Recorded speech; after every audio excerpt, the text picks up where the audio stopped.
gradually through therapy, I started to realize that, you know, this wasn't my fault. I mean, I was a kid. When David Samardzija was 10 years old, he was sexually abused by the pastor in his Duluth church.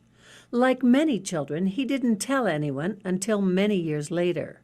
Jeff Anderson, a nationally known clergy sex abuse attorney in Minnesota, says that situation is all too common. Witnesses to the crimes are children oftentimes. They suffer in silence, they suffer in secrecy and shame, and they are unable to report it. It's because of that Minnesota Senator Ron Latz has introduced the Minnesota Child Victims Act.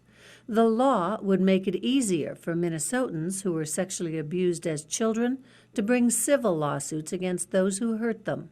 It gives an opportunity for victims of child abuse, when they finally gather the knowledge and the fortitude to confront the issue head-on, to hold those institutions accountable that allowed that abuse to happen.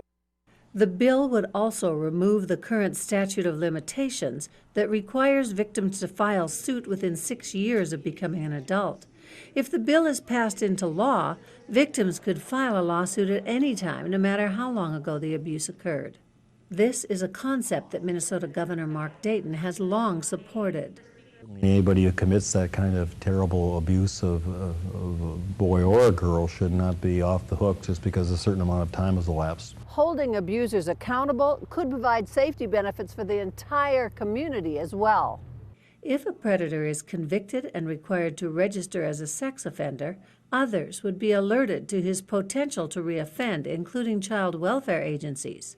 We tracked the man who admitted to sexually abusing David Samardzija and found him living in Denver, where he had provided foster care for at least 15 young boys. When was the last time you had foster kids? A year ago. About a year ago? Mm-hmm. What was the name of the last foster kid?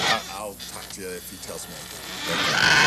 The bill has strong support among child abuse victim advocate organizations and law enforcement agencies throughout the state.